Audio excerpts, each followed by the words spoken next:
بسم اللہ الرحمن الرحیم۔ محترم سامعین کرام، السلام علیکم ورحمۃ اللہ وبرکاتہ۔ یہ مسئلہ پوچھا گیا ہے کہ اگر کسی خاتون کو روزے کے دوران پیریڈز شروع ہو جائے، ماہواری شروع ہو جائے، تو کیا اس کا روزہ ٹوٹ جائے گا؟ اس کے لیے کیا شرعی حکم ہے؟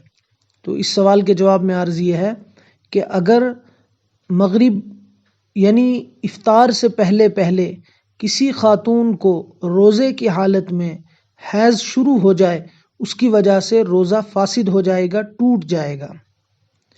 اور اگر دن کے کسی وقت میں بھی پیریڈز شروع ہو جاتے ہیں تو اس دن شام تک بہتر یہ ہے کہ وہ کھانے پینے سے رکی رہے، عام روزے داروں کی طرح وہ کھانا پینا نہ کرے۔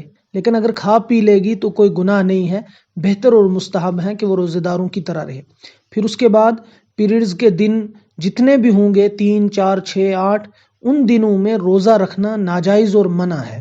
وہ روزہ بالکل نہیں رکھے گی، لیکن عید کے بعد ان دنوں کی وہ قضا ضرور کرے گی، قضا لازمی ہے۔ پیریڈز کے ایام میں نماز جتنی بھی چھوٹی ہیں ان نمازوں کی قضا تو نہیں ہے، لیکن خواتین اس بات کو نوٹ کریں کہ عید کے بعد حیض کے دنوں کے چھوٹے گئے روزوں کی قضا فرض ہے۔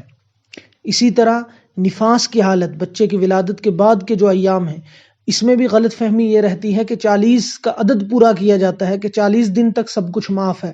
ایسا بالکل نہیں ہے۔ جب تک خون آئے گا تب تک نماز وہ معاف ہے۔ جیسے ہی خون بند ہو گیا اب آپ کو نماز وہ پڑھنا ضروری ہے۔ اور ان دنوں میں اگر آپ کے روزے چھوٹے ہیں تو روزوں کی قضا لازمی ہے، وہ فرض ہے، وہ واجب ہے، وہ آپ کے ذمے ہے۔ اسی طرح امی عائشہ صدیقہ رضی اللہ تعالیٰ عنہ کی روایت موجود ہے ترمذی شریف کے اندر، باب ما جاء فی قضاء الحائض الصیام دون الصلاۃ، اس چیپٹر کے تحت امی عائشہ رضی اللہ فرماتی ہیں نبی کریم صلی اللہ علیہ وسلم ہمیں حالت حیض سے پاک ہونے پر روزوں کا حکم فرماتے تھے، اور ماہواری کے ایام میں روزے سے منع فرماتے تھے۔ تو ان دنوں میں روزہ نہیں رکھنا ہے، بعد میں اس کی قضا ضروری ہے۔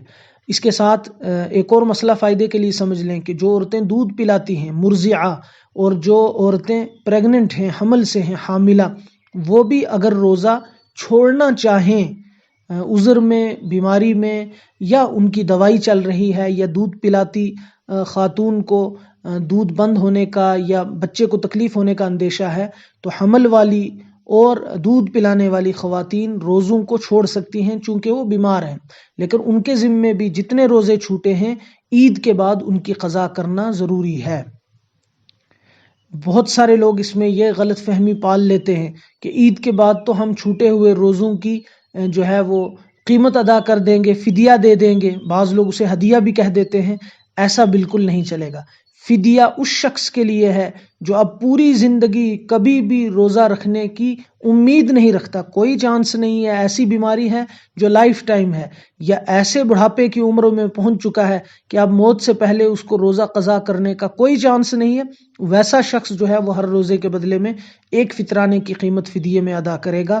باقی حاملہ کے لیے، دودھ پلانے والی کے لیے، پریگننٹ کے لیے، حیض اور نفاس والی خاتون کے لیے، یا کوئی بھی شخص بیماری کی وجہ سے، عذر کی وجہ سے، سفر کی وجہ سے اگر روزے چھوڑتا ہے تو وہ فدیہ نہیں دے گا، وہ روزوں کے بدلے، چھوٹے ہوئے روزوں کے بدلے قضا کرے گا۔ یہی اس کی ذمہ داری ہے اور یہ اس پر فرض ہے۔ اللہ پاک ہم سب کو ان مسائل کو سیکھ کر، سمجھ کر عمل کی توفیق عطا فرمائے۔ والسلام علیکم ورحمۃ اللہ وبرکاتہ۔